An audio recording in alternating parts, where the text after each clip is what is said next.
conocemos, que es la que se difunde cada principios de abril por todos los medios, y oficiales, no oficiales.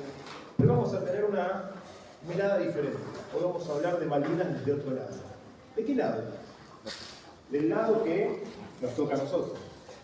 ¿Escucharon hablar en algún momento de cuál fue la logística de la guerra de Malvinas? No, yo no. ¿Alguna vez escucharon hablar de este tema? Bien, les voy a contar una historia un poquito personal, un poquito que tiene que ver con cómo llegamos acá hoy. Resulta que hace muchos años, muchísimos, más de lo que ustedes se imaginan, Malvinas no era tema de conversación. De hecho, cuando yo era chiquitito, mis papás me decían, cuidado con los loquitos de la guerra. Y era como un tema que se ocultaba, la gente me hablaba, si algún veterano quería conseguir trabajo, no le daban trabajo, lo cual era una realidad bastante triste. Hace unos años atrás, y esto es un poquito personal, paseando por Retiro, no sé si saben que hay un monumento a los caídos, no sé si lo vieron, un lindo monumento, y de repente paseando por ahí, sin mucho que ver, me quedé mirando a un muchacho que tocaba el monumento, y me llamó la atención. Eso que me llamó la atención en ese momento, me hizo reflexionar. ¿Vieron que a veces que hay cosas que pasan que te llaman mucho la atención? Y de repente hacen como un clic. Algo de ese momento. Al tiempito empecé a buscar en internet cosas, en aquel momento la tecnología no era la de hoy, empecé a entrar en foros, a relacionarme con gente, y poquito a poquito entré un poquito en un submundo oculto, escondido, tapado, de los veteranos que se reunían para hablar entre ellos y para apoyarse. Y ahí conocí un montón de gente, muchos veteranos. Las cosas de la vida me llevaron a conocer gente que participó en la guerra, pero desde la Fuerza Aérea. Y todos habrán escuchado en los medios las hazañas de los aviones, cómo volaban al ras del mar. Si quieren después se los explico con profundidad, porque lo escuché de boca de ellos. Ellos me contaban lo que hacían. Y hoy quiero transmitir a todos ustedes parte de lo que ellos me contaron. Muchos de ellos ya no están entre nosotros, por lo cual nos encomendaron transmitir esto a las generaciones futuras. Algún día ustedes van a poder transmitir esto también. ¿Qué tiene que ver todo esto con la logística? Dirán ustedes. En aquel momento, uno de los oradores de aquellas charlas era el Comodoro Zen, piloto de un avión que se llama C-130 Hércules. ¿Lo pueden visualizar? C-130 Hércules. Ese es el avioncito que ven ahí. Avioncito. Es un avión carguero puro. Dentro de las definiciones de vehículo de transporte, en el transporte aéreo se encuentran los vehículos de pasajeros. Los vehículos de pasajeros tienen bodega de carga, por lo cual se dicen que son modo combi, combinado. Y después están los vehículos de estas características que son cargueros puros. La Argentina cuenta con estos vehículos que son para uso decididamente militar. ¿Qué diferencia hay entre un vehículo militar y un vehículo civil? Están preparados para un uso extensivo.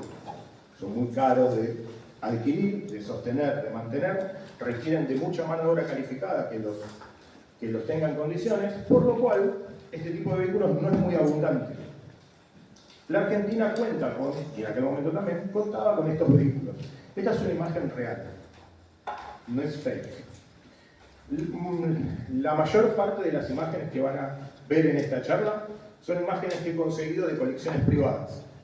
Algunas se han llegado a difundir por internet, por redes, pero hay otras que no.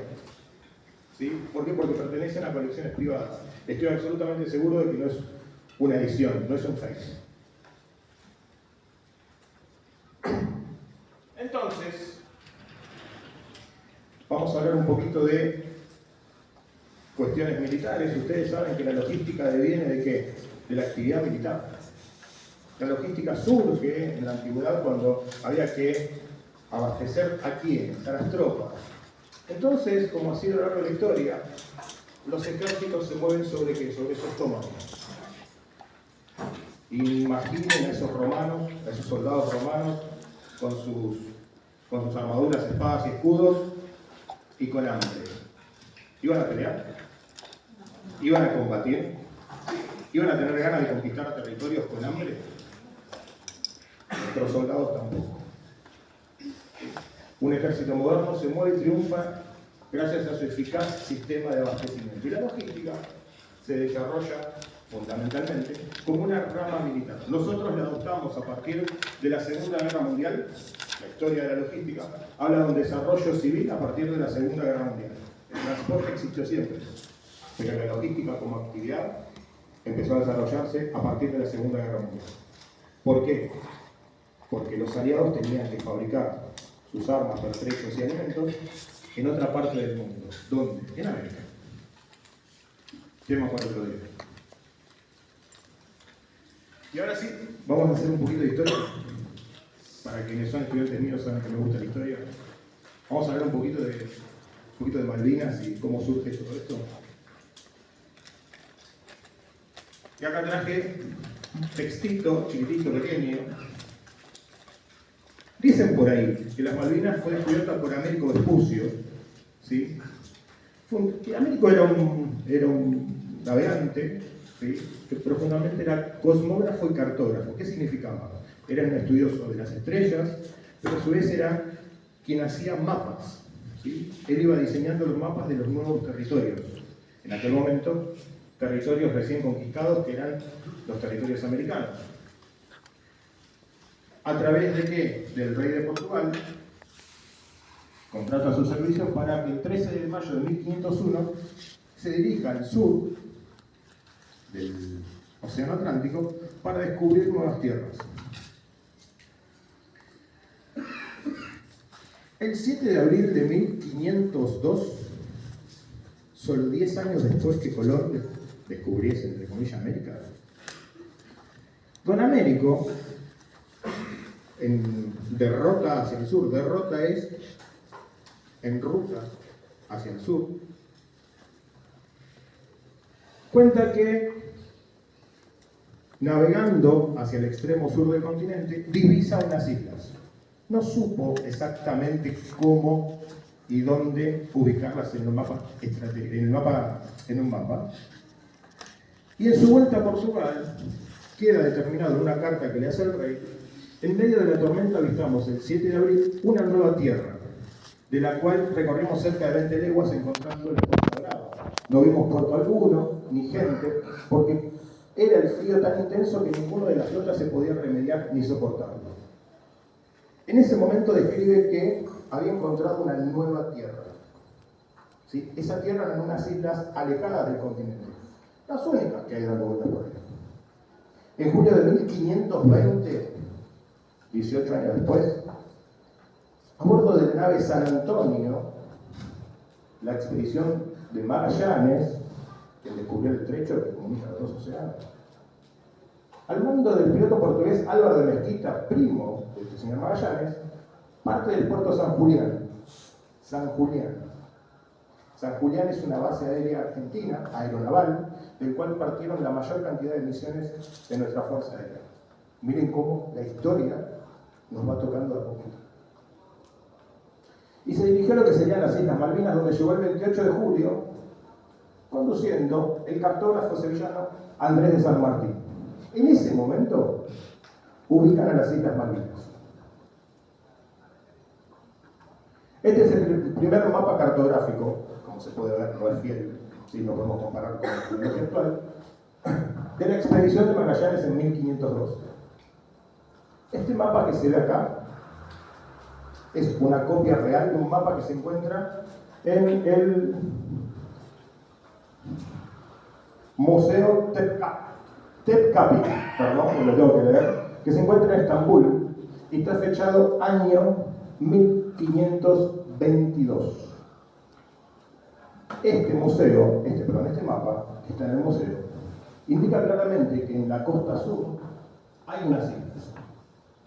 Tal vez el tamaño no sea real, pero encuentra en 1522 el primer mapa que indica que hay unas islas en lo que es el cono sur, cerca del continente. Acá no lo voy a leer todo, obviamente, pero esta es la cronología de lo que fue pasando en Malvinas en aquel momento. Malvinas no se llamaban Malvinas. De hecho, Magallanes la denomina Islas Sansón. ¿Por qué Islas Sansón? ¿Por el griego? No. Justamente tenía muchos marinos franceses y muchos de esos marinos franceses eran devotos de un santo que se llamaba Sansón, por cómo sonaba en francés. Entonces le pusieron Sansón, ¿sí?, a estas islas. En 1690, 170 años después, un señor inglés, John Strong, llega a las islas y las denomina Falklands. ¿Le suena? ¿Le suena Falklands? En honor al vizconde del mismo nombre, ¿sí?, comisionado del almirantazgo inglés. A partir de esa fecha, los franceses de Saint-Malo, que es un puerto que se encuentra en Francia, Saint-Malo, de donde partían todas las expediciones francesas,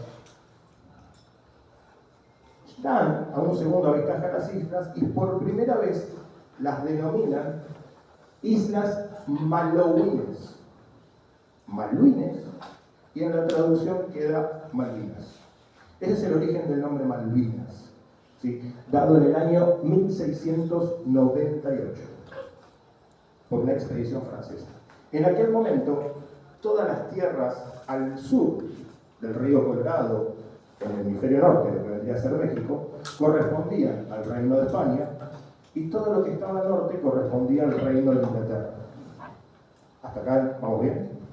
En aquel momento, en esa etapa de la historia, los enfrentamientos entre los imperios hacían que de repente las tierras estuvieran a manos de un imperio y luego de otro imperio, y así, digamos, las fronteras se iban corriendo. Estas expediciones, obviamente no había mucha gente para controlar, por lo cual se hacían de forma ilegal, y no había tanta documentación al respecto, porque esa documentación los comprometía frente al resto de los imperios, por lo cual sí, hay muy poca documentación sobre lo que pasaba en aquel momento. Solo quedaban las bitácoras del barco y lo que los capitanes escribían. ¿Saben lo que es una bitácora de barco? Es como un diario donde en aquel momento, en caso de naufragio o en caso de pérdida, quedaba registrado todo lo que pasaba en el día a día de cada barco. Voy a avanzar un poquito. 1766, España, por Real Cédula, incluye todas las islas del archipiélago como dependencia de la Capitanía General de Buenos Aires. Ya existía Buenos Aires.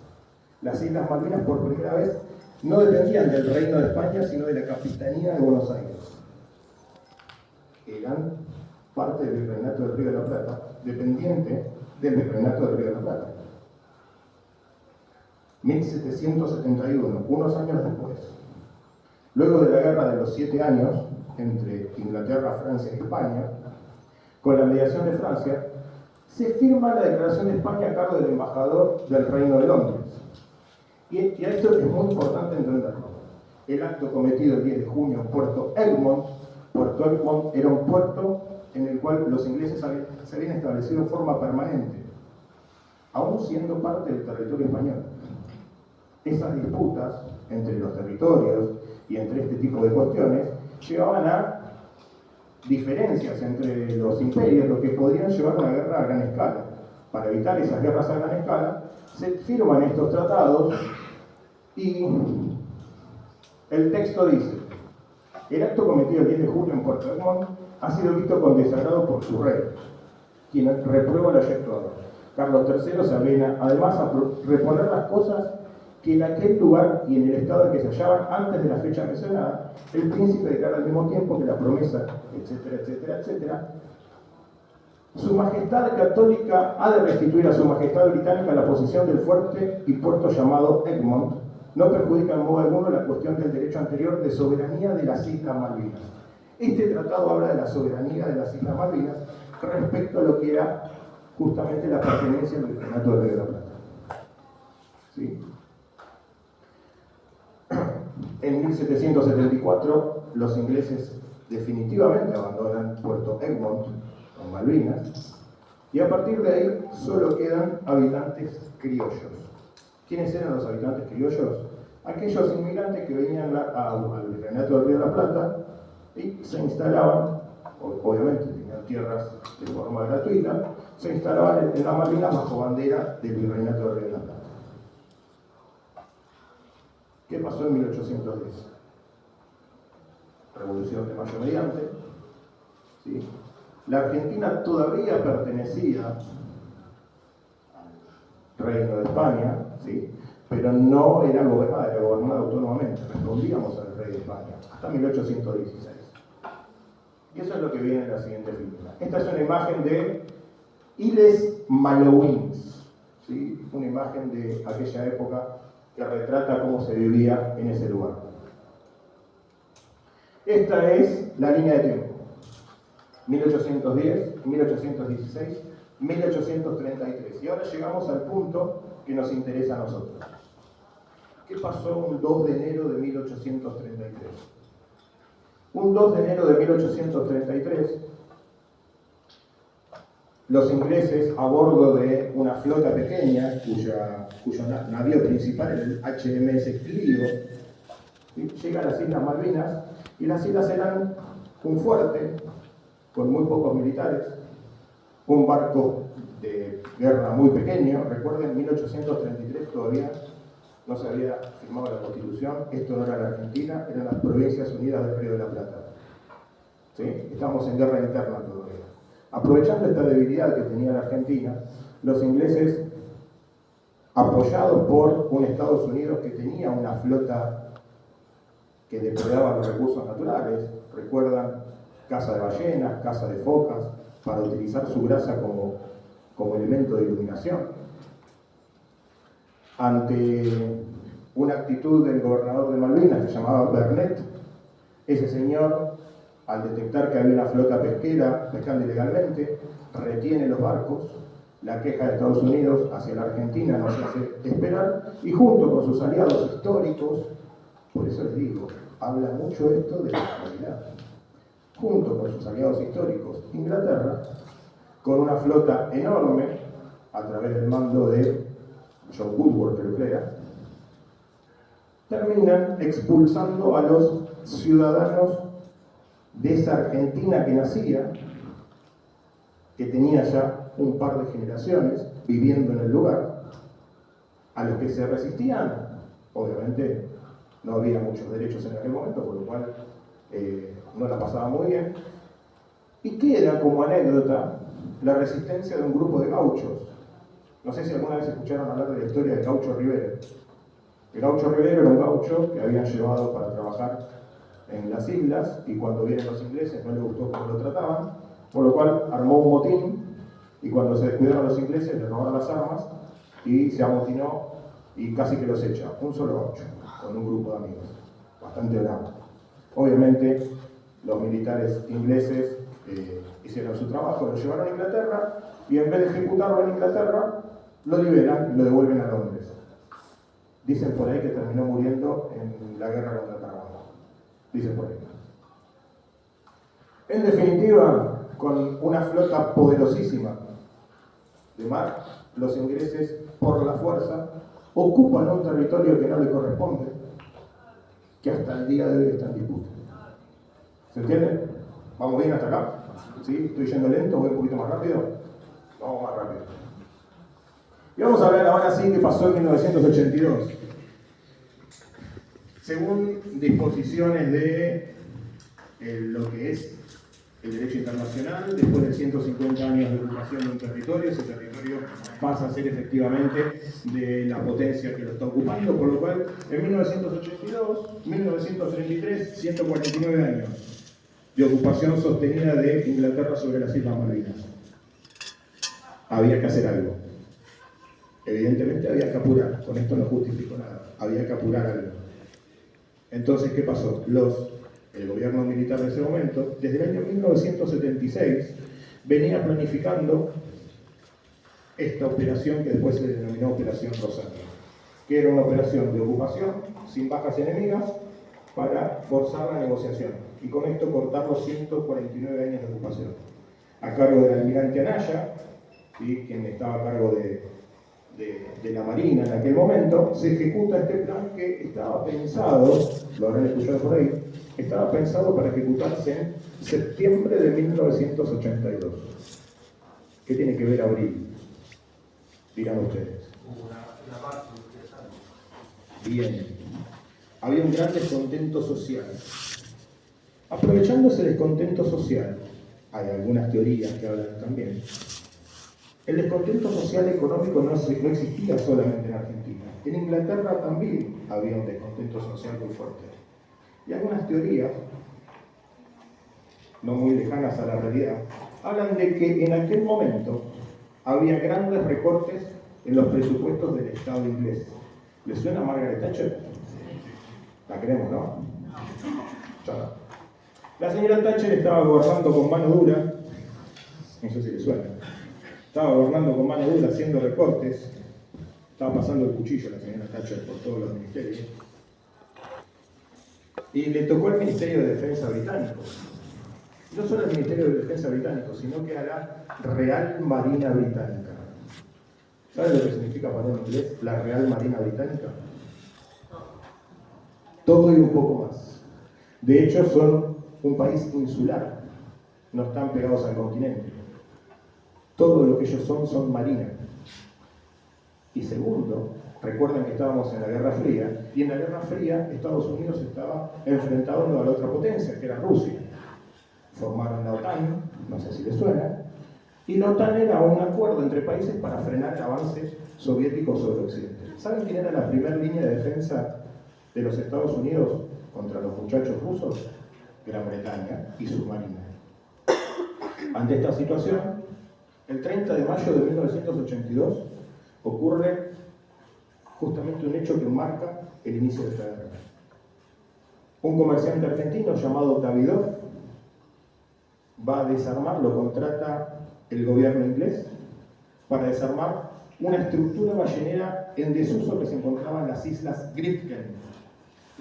Las Islas Grytken se encuentran donde están las Islas Sandwich y Orcadas, bien lejos todavía de Malvinas, donde había obviamente instalaciones balleneras abandonadas.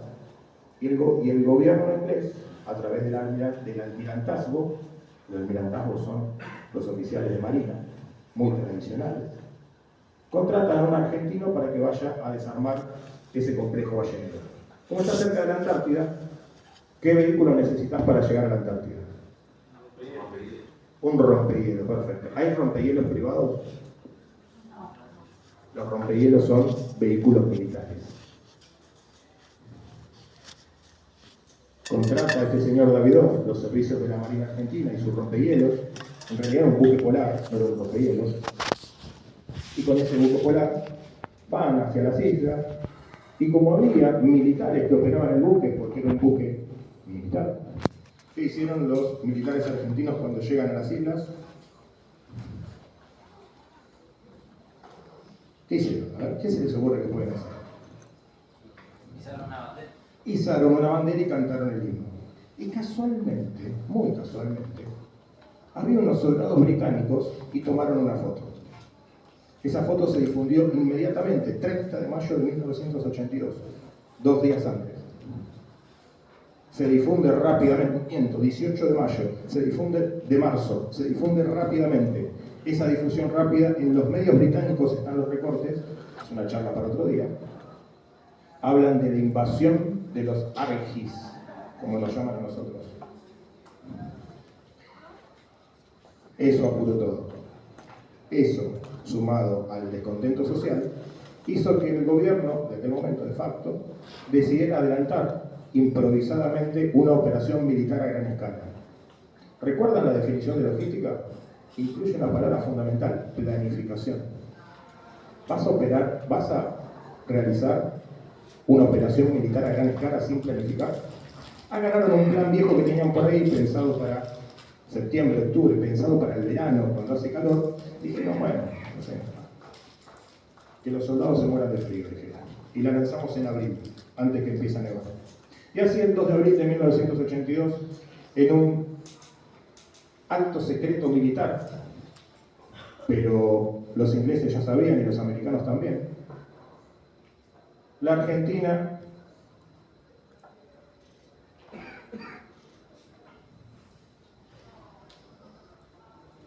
El 28 de marzo de 1982 zarpa desde la base militar naval de Puerto Belgrano, en Bahía Blanca, la Fuerza de Tareas Anfibia 40, al mando del contraalmirante Oscar Alaya. De repente, el 28 de marzo, recuerden esta fecha, 28 de marzo, 4 días antes del 2 de abril, zarpa una flota de guerra desde Puerto Belgrano. Los ingleses que empujaron un poquito esta guerra, y ahora vamos a ver. La fuerza denominada estaba integrada por un portaaviones argentino, los destructores Hércules y Santísima Trinidad, que eran barcos de fabricación inglesa, eran exactamente iguales a los ingleses, Comodoro Pi, Seguí, Piedrabuena, Bouchard, que todavía siguen navegando, las corbetas Drummond, Granville, que siguen navegando, un buque de desembarco, que ahora vamos a ver las fotos, Cabo San Antonio, el rompehielos Almirante Irizar, que sigue navegando, y un submarino Ara Santa Fe. Esa era la Fuerza de Tareas Argentina. Cuando llegaron a las Islas Malvinas, se encontraron con 4 soldaditos. El buque que tenía que defender a las islas, que estaba permanentemente, como cualquier guarnición militar, había ido a pescar, no sé qué fue. Se fueron de paseo con un buque de guerra y dejaron las islas desprotegidas para que unos argentinos fueran y evidentemente cumplieran su misión correctamente. Esta es la Operación Rosario. Acá pueden ver cada uno de los medios. ¿Y qué parte nos interesa de la logística? Estoy haciendo historia, hablando un poquito de los términos militares para que nos pongamos en sintonía, y de repente tenemos, esta es la parte más al este de las Islas Malvinas, acá se encuentra Puerto Argentino, ¿sí? Y por el norte de Malvinas ingresó la flota, por el sur de Malvinas estaba el submarino de donde salieron los comandos para atacar, entraron por acá, y así, con un vehículo de abastecimiento, otro submarino y el rompehielos Irizar, completaron la operación militar. ¿Sí? Esta operación solo pudo haberse dado con este tipo de medios. Para poder cumplir el objetivo necesitas medios, y estos son los medios y los recursos con los que se contaban. ¿Qué pasó después del 2 de abril? Ya sabemos qué pasó el 2 de abril. El 2 de abril habilitó a las Fuerzas Armadas de un montón de procesos de ¿qué?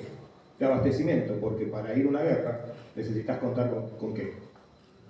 Con armamento, con municiones, con comida, bebida, medicamentos, con todo lo necesario para poder sostener un combate. En aquel momento, ¿la Argentina tenía medios de transporte? Sí.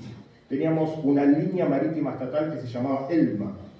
Y esa línea marítima estatal estaba tripulada por civiles, personas como nosotros, a la cual el Estado argentino dijo: muchachos, necesito de sus servicios, vengan y trabajen para nosotros. ¿Qué hay que cargar? Armas. Nos vamos a la guerra. Y así el 8 de abril parte este buque Mar del Norte. Hay muy pocas fotos en internet que se pueden encontrar de estos barcos. Transportó el 8 de abril en cargamento completo el 4 de abril, tambores de combustible para aviación, zarpando desde el puerto de La Plata, llegando a Malvinas el 8 de abril. Fue el primer buque que llega a Malvinas y descarga pertrechos, municiones y combustible. El buque Bahía Buen Suceso, y esa es una foto descargando en Malvinas, así se descargaba. Esos eran los buques con los que contaba la Argentina. Una marina mercante que llegó a tener más de 60 buques operativos. 5.000 toneladas de desplazamiento, partiendo de Puerto Belgrano el 8 de abril. Este buque fue atacado y dejado fuera de servicio. Este es el buque Isla de los Estados. Desde el buque podemos ver la foto de la derrota. Derrota es el trayecto que van haciendo. En 1982, ¿sí? La foto tomada está tomada del buque Río Cincel. Otro buque fue el río Carcarañá, 157 metros de eslora, 10.000 toneladas de desplazamiento. Este es el buque militar de desembarco Cabo San Antonio. Este buque fabricado acá en Argentina. Y acá hay algunas imágenes de ese día yendo a las Malvinas con todos los equipos militares. Así descargaban los equipos. Esas son imágenes del momento de la descarga. Vamos a pensar en logística, salgamos de todo esto. El traslado de un punto al otro, ¿sí? Y la mercancía, en este caso eran pertrechos militares, alimentos, tiene que llegar en tiempo y forma según lo requerido por el cliente. ¿El cliente quién era? ¿Quiénes eran los clientes? Los soldados, las personas que estaban en las islas. Este es otro buque, el Elma Formosa. Este buque tiene una historia muy particular. Esperemos que salga ahora con el salvaje. Este buque zarpa el 13 de abril. El día 12 de abril, mientras las negociaciones entre los estados respecto a esta situación se iba recrudeciendo, de ahí que sale el presidente de aquel momento, Galtieri, a la plaza diciendo: si quieren venir, que vengan. Creo que aparecen todos los dos en todas estas fechas. Ya esto estaba empezando, ya se sabía que esto no tenía retorno. La idea del gobierno era ir, estar y retirarse para negociar. Ya no había retorno, habían caído en la trampa. Este buque sale el 13 de abril. El 12 de abril los ingleses declaran zona de exclusión. Cualquier buque que navegara en la zona de exclusión iba a ser hundido. Este buque salió el 13. Había muchas posibilidades de ser hundidos. ¿Por qué? Porque los ingleses, como ya sabían que íbamos a hacer esto, habían traído 4 submarinos nucleares y estaban dando vuelta por la zona. El submarino nuclear, en tiempo de guerra, es un arma disuasoria, porque no la podés ver. Está oculto bajo ¿dónde? Bajo el agua. ¿Lo podés detectar? No. Y la tecnología con la que contaba en aquel momento la Argentina le hacía más dificultoso detectar submarinos. El submarino nuclear, a diferencia de los otros submarinos, tiene una ventaja. No necesita salir a flote para recargar sus baterías con el motor diésel, que es el resto de los submarinos, sí. Entonces puede permanecer bajo el agua todo el tiempo que quiera. Entonces estaban ocultos y no había forma de detectarlos. Y si había una amenaza certera de que cualquier buque que circulara por las aguas que ellos habían establecido como zona de exclusión se encontrara con un submarino, lo más probable es que fueran hundidos. Recuerden, esos marinos eran civiles, como cualquiera de nosotros. El buque Formosa llega a Malvinas esquivando a los submarinos ingleses, descarga su cargamento y vuelve victorioso y feliz de haber logrado su cometido. Así como cuando nosotros hacemos una entrega, entregamos el paquete, la mercadería, nos firman el remito y nos vamos felices y contentos, hasta que de repente se encuentra con esta situación. A ver.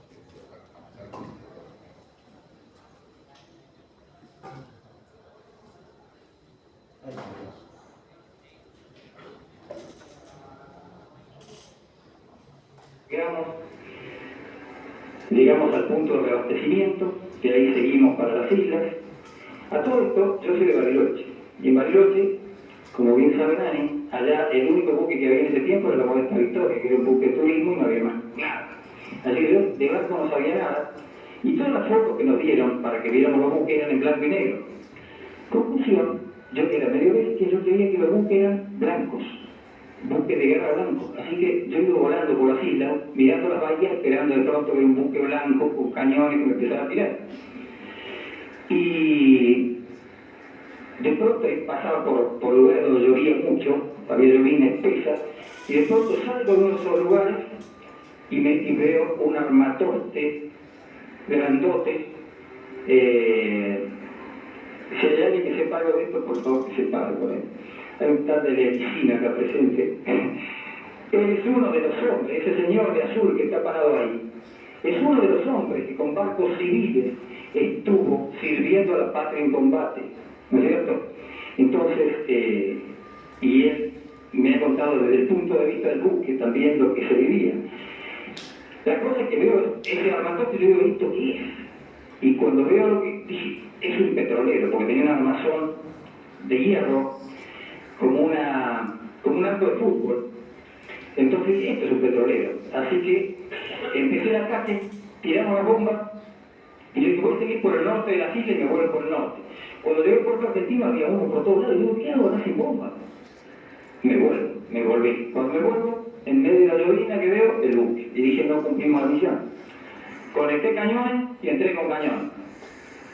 Tenía toda la munición trasante, o sea que es munición que va mostrando por dónde va cada bala. Así que yo veía cómo entraban, tiré primero una que se tiren al suelo. Levanté la nariz del avión, tiré una ráfaga y después bajé y empecé a tirar y vi que iba pegando todo. Yo veía que se metían y salían para todos lados, así, rebotaban, pero era en la oscuridad, semi-oscuridad de la llovizna y todo, veía la munición que salía para todos lados. Cuando llegué al buque salté. ¿Cómo se salta un buque? O sea, los tres pilotos saben perfectamente cómo es esto. Uno levanta la nariz. Si baja, si uno va a cerca de 1000 kilómetros por hora, si baja la nariz, los ojos le salen, se le va la sangre a la cabeza y hace mal.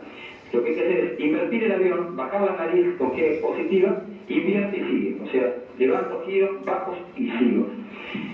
Cuando paso el buque, me empiezo a alejar hasta que salgo de la zona de whisky, estoy vivo. Yo no podía creer que estaba vivo, volví a los gritos. Llegué muy feliz de estar vivo, muy feliz de haber cumplido mi misión. Al otro día llegó el brigadier Temblor, que en familia no le llamaban Temblor, le decían Temblor, porque era bravísimo el brigadier Temblor. Entonces, forma a toda la gente y dice, resultado de las misiones del día 1 de mayo, tal y tal cosa, tal otra, Carballo atacó el buque Formosa.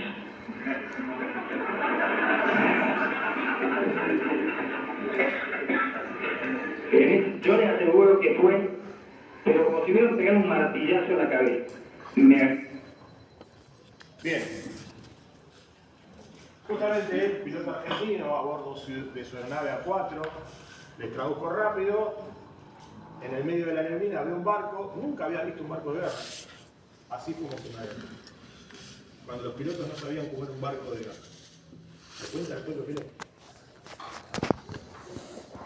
Encuentra un barco, el primer barco que encuentra, lo ve color gris y dice, este barco debe ser enemigo, está en el lugar, porque recuerden que Inglaterra había determinado una zona de exclusión. Si había zona de exclusión, ¿iba a haber barcos argentinos? No. Por lo cual, ¿qué dijo el piloto? Zona de exclusión, estoy en la guerra, veo un barco, ese barco es enemigo. Entonces le descargó todo su arsenal que tenía en el avión al pobre barquito, alojándole una bomba que afortunadamente no explotó. Y esa es la bomba que quedó arriba del barco, con el desarmador de la bomba, que le saca una foto. Justamente por eso él se ríe al final del relato. Ese relato es uno de los relatos en el cual estábamos presentes, donde ellos contaban estas historias hace muchos años. Muchos de ellos ya no están, por lo cual está bueno tener el relato vivo. Esta es la bomba que quedó arriba del barco y que no explotó afortunadamente. Una de las cosas por las cuales la Argentina, cada vez que con sus aviones llegaban a la flota inglesa y les descargaban sus bombas para inutilizar los barcos, es que estas bombas eran para inutilizar pistas en la tierra, no para el barco. Por lo cual pasaban de largo. ¿Ven lo que es eso? Es un tambor, es un armatoste. Los perforaban de punta a punta al barco y explotaban en el agua. Por lo cual no podían, esa es una de las explicaciones por lo cual el ataque, lo más terrible de un ataque aéreo es llegar al objetivo, después de todo lo que le tiraban a los pilotos. Llegaban al objetivo, les tiraban sus bombas, le pegaban al barco, pero no explotaban. Por lo cual, todo había sido en vano. Muchos de esos ataques terminaron así. Por suerte, este fue a un barco amigo y no ocurrió más que una anécdota para reírse. En esa misma charla estaba uno de los marinos que estaba en ese barco cuando él disparó todas sus municiones y lo entregó. Parte de este relato tiene que ver con la improvisación, por eso hablamos de planificación. No podemos improvisar. Improvisar nos lleva a cometer errores, y cometer errores sale muy caro. El buque Carcaranía, que recién lo mencionamos, era un buque, perdón, volví el micrófono, era un buque. ¿Se escucha bien así? Sí. Es un buque de 157 metros de eslora.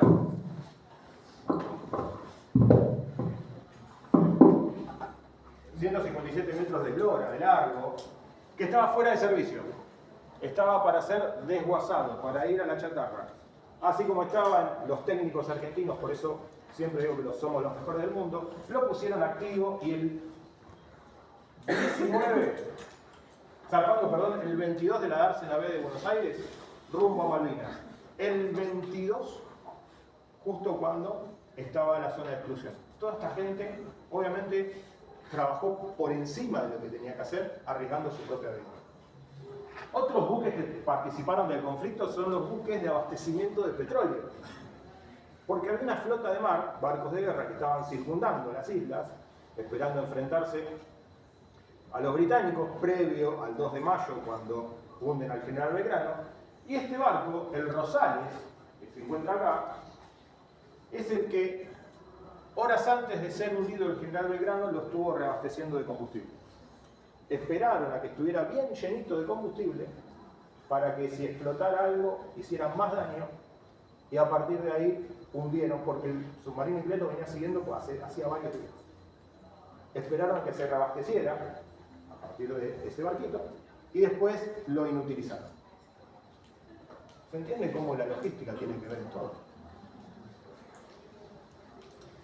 Ahora sí, vamos a hablar un poquito de los primeros ataques. La guerra comienza el 1 de mayo.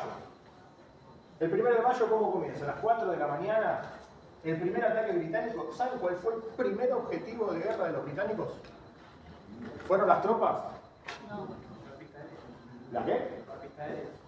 La pista aérea. ¿Y por qué querés inutilizar una pista? Los barcos llegaban, ya no. No había ningún barco que cruzara del continente a las islas. La única manera de abastecer a las islas en aquel momento era a través de lo que se denominó el puente aéreo. Y en el puente aéreo participaron aviones de la Marina, aviones de aerolíneas, aviones Austral, aviones privados, aviones de prefectura. Pero hay un problema con eso. Vos no podés sostener una guerra con los volúmenes de carga de un avión. ¿Conocen la bodega de carga de un avión? Es muy pequeña. Es inútil para este tipo de conflictos. Los aviones de guerra están pensados para hacer soporte, no para ser la única vía de comunicación entre el punto de abastecimiento y el punto de descarga. Con lo cual, inutilizando la pista, ¿qué hacían? Cortaban el abastecimiento. ¿Y el abastecimiento qué es? Logística. El primer objetivo militar, y esto está en el arte de la guerra, un libro que escribió Sun Tzu hace 5.000 años, habla de que el abastecimiento es el objetivo principal de cada general. Porque con un estómago vacío el soldado no puede pelear. Por lo cual, y ahora esta parte es súper interesante, los ingleses, para poder llegar con sus bombarderos Avro Vulcan, que eran aviones muy viejos, obsoletos, necesitaban reabastecerse, miren qué palabra, reabastecerse de combustible en vuelo. Necesitaron 13 aviones cisterna. ¿Saben lo que es un avión cisterna? Es un avión que tiene una manguera que le cuelga y el segundo avión, que es abastecido, carga combustible desde esa manguerita. Un avión tanque y un avión que recibe el combustible. 13 aviones. 6 para ir y 6 para venir y 7 para volver. ¿Para qué? Para encima errarle la pista. Porque la pista, acá no sé si se llega a apreciar muy bien, se encuentra así de atacar a la pista, en este sentido. Este orificio es un orificio simulado. Aprovecharon que le habían agarrado la pista, dibujaron, hicieron una simulación y desde los aviones espías enemigos sacaban estas fotos y pensaban que la pista estaba inutilizada. Evidentemente la pista sí estaba dañada, pero no estaba inutilizada porque operó durante toda la guerra. Los pilotos argentinos cuentan, entre otras cosas, de qué manera operaban en las islas. Ahora se lo voy a contar en el próximo. Este es el área de exclusión que les mencionaba hace un ratito. Por encima de este área, cualquier buque que se encontrara navegando iba a ser hundido. El área general Belgrano lo hunden por fuera de la zona de batalla, en el Banco Blue. ¿Por qué? Porque en este área, piensen, es muy difícil realizar un rescate. Dio la voz de ataque la señora Margaret Thatcher. Recuerden siempre. Estos son los primeros ataques. Ahí podemos ver con más detenimiento cuáles son los daños que causaron a la pista. Objetivo estratégico logístico. Miren el agujero que dejó el bombazo. Porque de arriba se ve un puntito, pero en lateral miren lo que le tiraban a los argentinos desde esos bombarderos. En la foto de la izquierda se puede ver el orificio que dejó en el suelo. Acá pueden ver cómo se trabajaba en el aeropuerto de Puerto Argentino, aviones de guerra Pucará, todo era un caos. Hablamos de logística, era todo un caos. Venían los aviones, descargaban rápidamente con los motores en marcha porque siempre había riesgo de ataque aéreo, que los aviones ingleses bombardearan el aeropuerto, por lo cual no podían estar mucho tiempo cargando y descargando. ¿Qué hacían? Con motores en marcha tiraban todo, cargaban lo que podían y se iban. Así fue toda la guerra. Acá podemos ver otras imágenes del primer día del ataque. Estas son imágenes que creo que no están por internet. Acá ven todos los bombarderos y cómo los destrozos que fueron provocando, y la mayoría son objetivos logísticos. Este era el aeropuerto de Malvinas, así quedó. Objetivo logístico. Así quedaron los depósitos. Objetivo logístico. Esta es una foto que tomó un Hércules que iba sacando una foto atrás de la otra y pegaron todas las fotitos para armar esta foto y verificar. Acá podemos encontrar Puerto Argentino y acá el aeropuerto de Malvinas.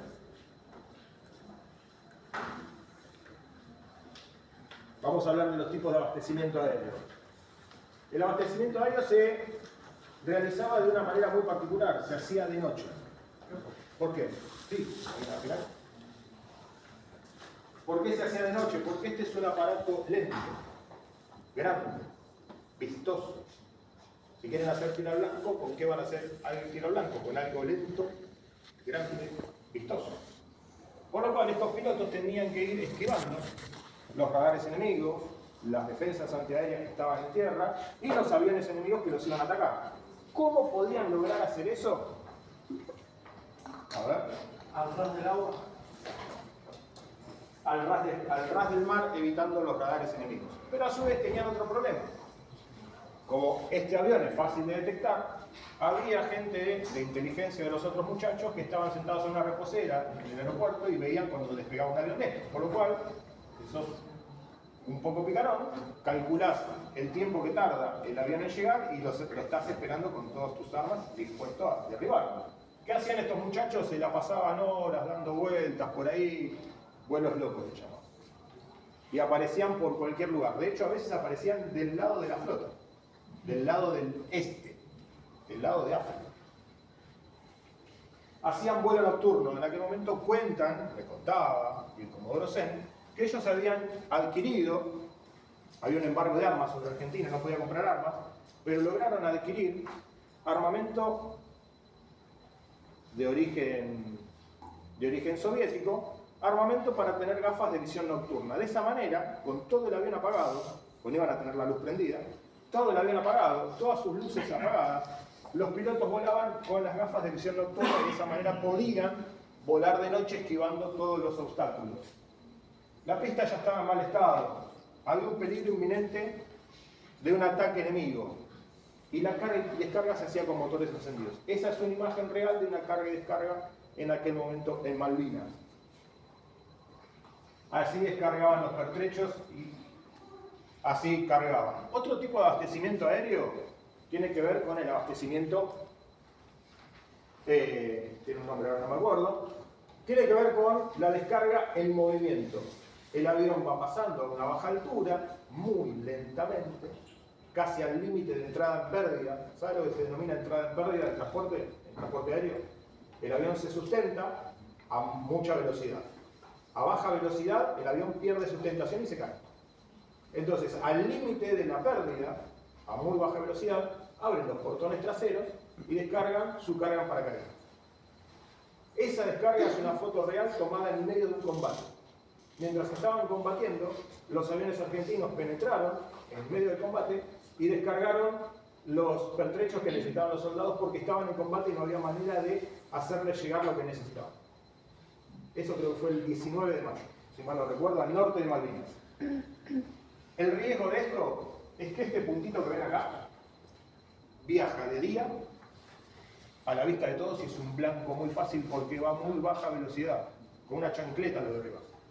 Es muy sencillo, por lo cual es muy complejo. Y segundo, tenés que coordinar otra cosa, que tus propios soldados no le disparen.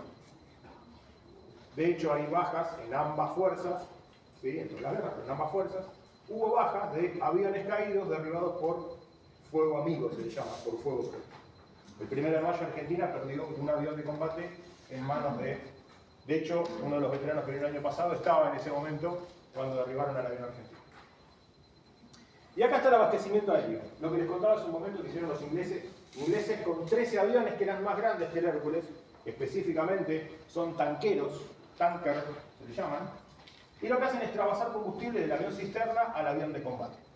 En este caso los argentinos, para poder llegar a las islas, los aviones de combate argentinos tenían un problema, aparte de la tecnología que era bastante obsoleta. Tenían un problema muy grande. El combustible no les alcanzaba para combatir. Cuando llegaban a las islas solo tenían 5 minutos de combustible. Si pasaban los 5 minutos de combustible, ya no podían volver, porque algunos aviones no tenían esta solución de reabastecimiento. Por lo cual el combate aéreo se hacía prácticamente imposible. Los ingleses tenían los portaaviones cerca, por lo cual se iban turnando, iban haciendo rotación y tenían siempre una flota, una PAC que se le llama, patrulla aérea de combate, una PAC enemiga sobrevolando. ¿Por qué? Porque tenían el abastecimiento rápido. ¿Ven cómo la logística tiene todo que ver? Estos aviones, este tipo de aviones sí podían reabastecerse, por lo cual pudieron cumplir su misión, pero los aviones de cobertura aérea, que eran esos que son forma de triangulito, los Mirage, no tenían reabastecimiento aéreo, por lo cual ese avión no tenía forma de combatir. Era más que nada un elemento disuasorio, que solo servía como para asustar un poquito y nada. Pero no lograron nunca el objetivo. El aire siempre fue dominado por la Fuerza Aérea y la Royal Navy. Les voy a contar en manos de un piloto cómo hacían los vuelos en Malvinas.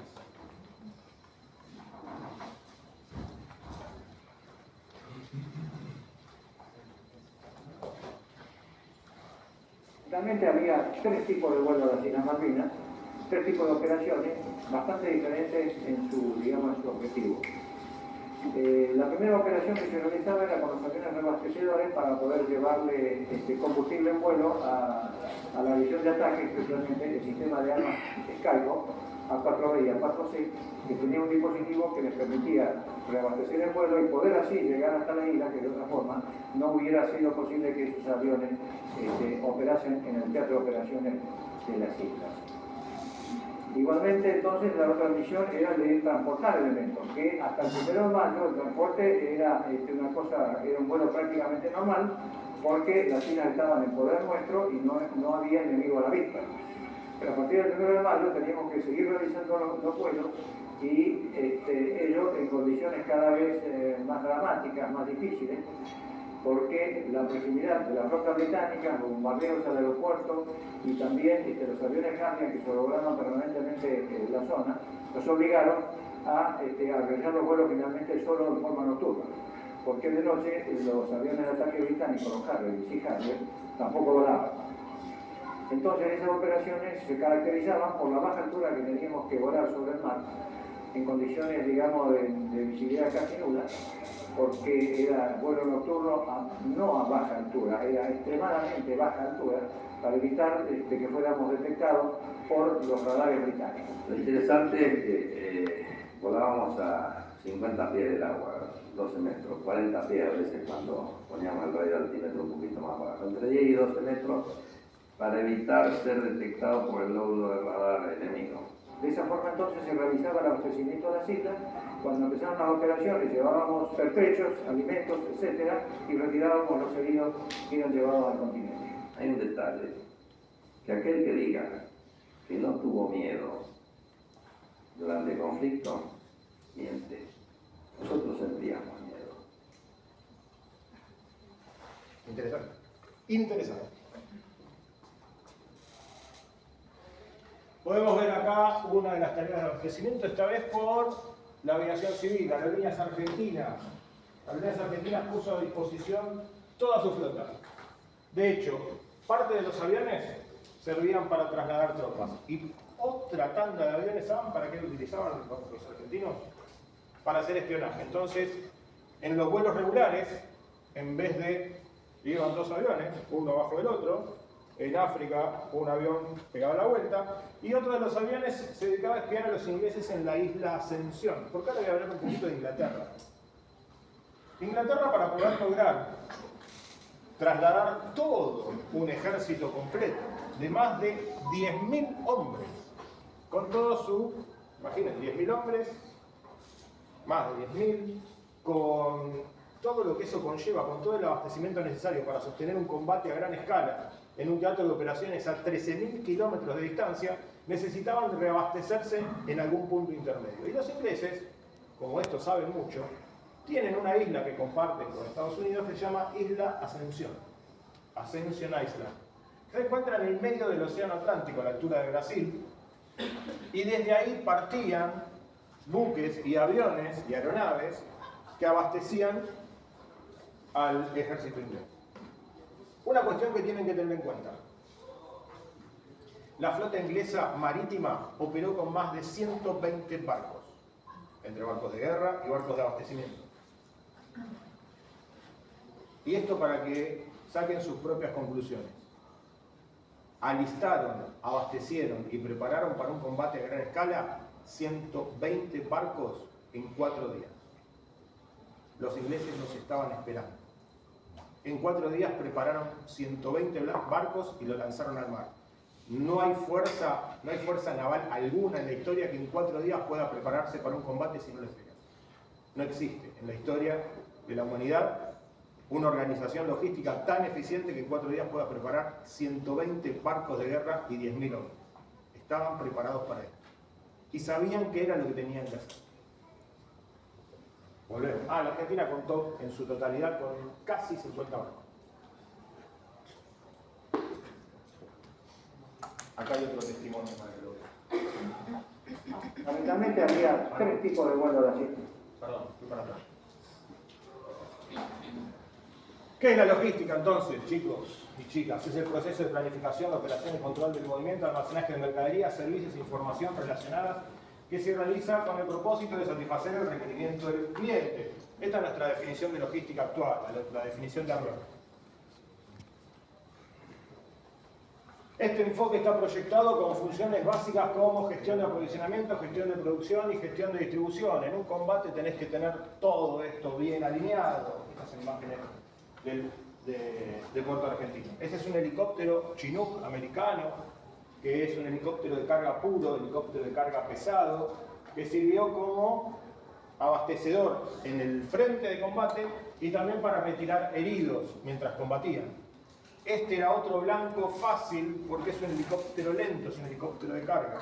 Sin embargo, en palabras de los pilotos, había que ir a buscar a los muchachos que estaban muriendo, por lo cual no dudaron un instante en ir a buscarlos en esos aparatitos. Estas funciones se fragmentan en la estrategia, el plan de aprovisionamiento, planificación de producción, planificación de inventario, planificación de distribución. ¿Cómo vas a llegar a cada una de tus tropas? ¿Cómo tenés que tener un inventario de cada una de las cosas? En todos estos años de investigación todavía no encontré un solo dato respecto a la cantidad de pertrechos que se trasladaron a Bahía. Ni yo, ni nadie. Porque no somos amantes del registro. Y algo que nosotros todos los días tenemos que hacer es registrar cada uno de los movimientos. ¿Por qué? ¿Recuerdan esto? Lo que no se mide no se puede controlar. Tenemos que medir todo el tiempo nuestra operación. Operación compra, manejo de almacén, administración de inventario, administrar transporte. De hecho, alguna vez habrán escuchado hablar la adquisición de material bélico durante las Malvinas. De hecho, proveedores como Rusia, proveedores como Libia, como Israel, Perú, Brasil, Venezuela, fueron proveedores de armamento y municiones. Fueron a una guerra sin tener las municiones necesarias. De hecho, el misil más avanzado que existía, que era el misil antibuque, habrán escuchado una vez el término Exocet, que era un misil que se dispara desde un avión, Super Étendard. La Argentina había comprado más de una docena de esos misiles y iban a llegar en septiembre. Cuando empezó la guerra solo tenían 5 misiles. Si tenés 120 barcos y 5 misiles, tu departamento de compras está haciendo algo mal. Tu planificación es pésima. Vayan viendo por qué se perdió la guerra. Y por otro lado tenés que tener un soporte. Sistema de información, medición de desempeño, recursos humanos. Recursos humanos. Enviamos a soldados correntinos al frente de batalla. a pelear una guerra en invierno casi en la Antártida. Chicos que no conocían, no es que no conocían el frío, no conocían el frío extremo. Iban a pelear en zapatillas flecha. Esos eran tus recursos. Los tenías gracias a un mal proceso de abastecimiento y de administración de transporte y una pésima planificación de distribución, los tenías aislados del punto de abastecimiento al lugar de batalla, donde por el suelo malvinero que se llama turba, es un suelo muy blando que no permite que ningún vehículo pueda desplazarse sobre él. Por lo cual la única manera era abastecerse a pie. Iban a buscar la comida a pie. Un camioncito llegaba por donde había el camino y el resto se hacía a pie. Por eso muchas veces no les llegaba ni siquiera la comida. De hecho, cuando los ingleses se hacen cargo, encontraban galpones completos de comida, no porque no se la quisieran entregar, sino que no podían entregar, porque no tenían los medios, no había una planificación. Establecieron en un tablero a los soldados donde tenían que esperar, pero nunca planificaron el abastecimiento de esos puestos. Por lo cual, ahí contamos con uno de los problemas. Sistema de información. Nadie sabe qué llegó, ni qué se fue, ni qué se consumió en Malvinas. No hay registros. Medición de desempeño. Lo podemos ver con el diario del lunes. Todo mal. Así se descargaban los aviones de aerolíneas. ¿Sí? Este avión, 737, se encuentra en la ciudad de Los Niños. En La Plata, este avión abasteció a los soldados y trasladó también. Hacía viajes continuos. Iba y volvía. Iba y volvía. Este es el TC-92 y el TC-91. Aviones de la Fuerza Aérea que eran los que hacían los abastecimientos cuando tenían que ir a buscar pertrechos y armamento a otros países. De hecho, cuentan, por ejemplo, que cuando inicia la guerra, la Argentina tenía esos misiles Exocet que les conté hace un rato, que para activarlos tenían que tener un código. Francia era aliada de Inglaterra, por lo cual vetó los códigos a la Argentina, no los podían utilizar. Me cuentan en aquel momento, uno de estos pilotos que ya era un viejito, que estuvo en ese momento, que el copiloto tenía en el checklist del avión, anotado en lápiz, en el checklist los códigos. ¿Vieron como cuando jugamos al truco? Que hacemos los 5 puntos. Bueno, así tenían anotados los códigos de inicio del misil. De esta manera, con los portones de carga del avión, se iban trasladando los pertrechos militares más grandes en este tipo de aviones que tienen la capacidad de ser, los aviones con portón lateral tienen la capacidad de también ser aviones cargueros. Y ahora viene una de las últimas. El último video acá.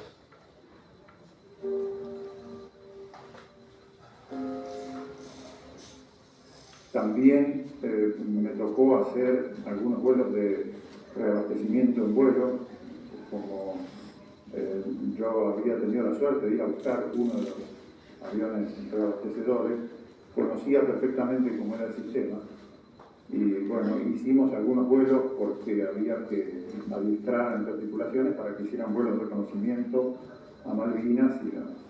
Nuestras operaciones, como lo han dicho mis compañeros de vuelo del escuadrón, están específicamente determinadas.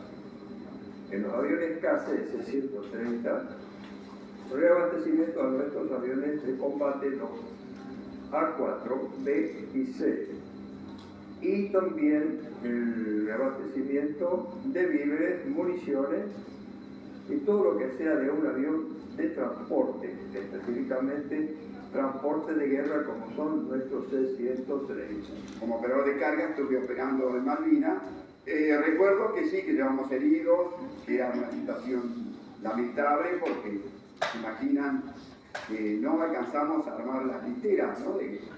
Directamente los ubicamos en el piso con sus suelos, que tratamos de colgarlos ahí con una cinta.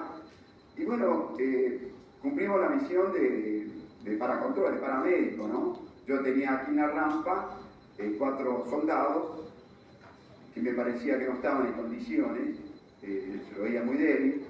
Eso me dejó muy marcado y antes del decolaje de Malvinas, a mí se me trabó la puerta de carga con la rampa.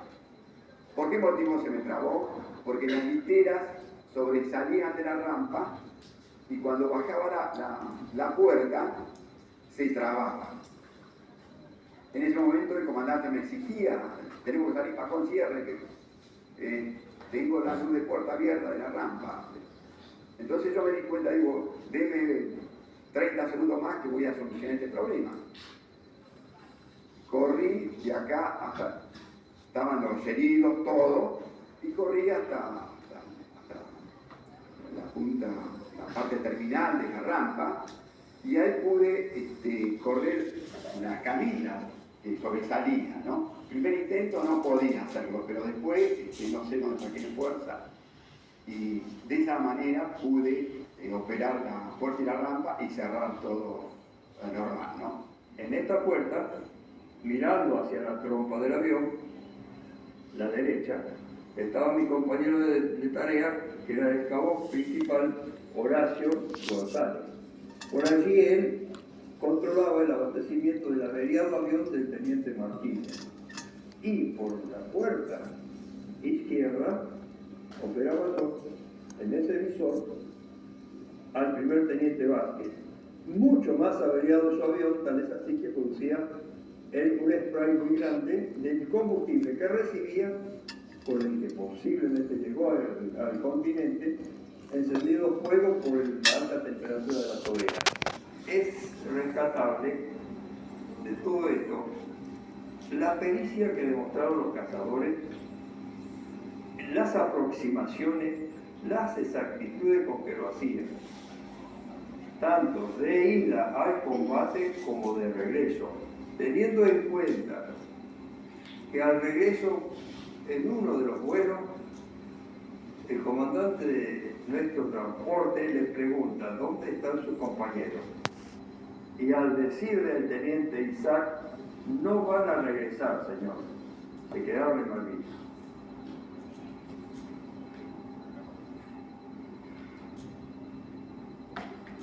Bueno, son cosas de la vida, se quedaron y allá están. Fuerte. Como conclusión, con una logística más eficiente a la Argentina, al haber tenido que recorrer 12.800 kilómetros cruzando el mar, enfrentar la guerra y obtener resultados favorables, la importancia de la logística queda manifiesta en el hecho que los blancos principales británicos fueron al principio en utilizar el puerto y cortar el tráfico marítimo. Esas fueron las dos medidas que resultaron muy eficientes para poder ganar la guerra. Más allá del combate, la logística es lo que hizo la diferencia. Pese a las condiciones adversas, los argentinos pudieron superar barreras no previstas por el bando enemigo, logrando abastecer y trasladar personal herido durante toda la guerra. El puente aéreo con estos muchachos no se cortó nunca.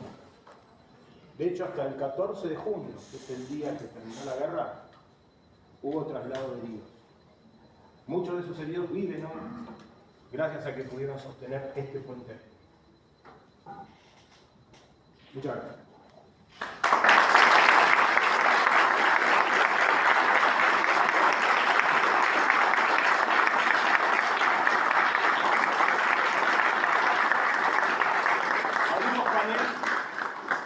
Preguntas, si quieren hacer alguna pregunta sobre algo que no hayan entendido, con todo gusto les respondo. Si alguien tiene alguna duda o algo respecto a lo que estuvimos viendo, me encantaría responderles.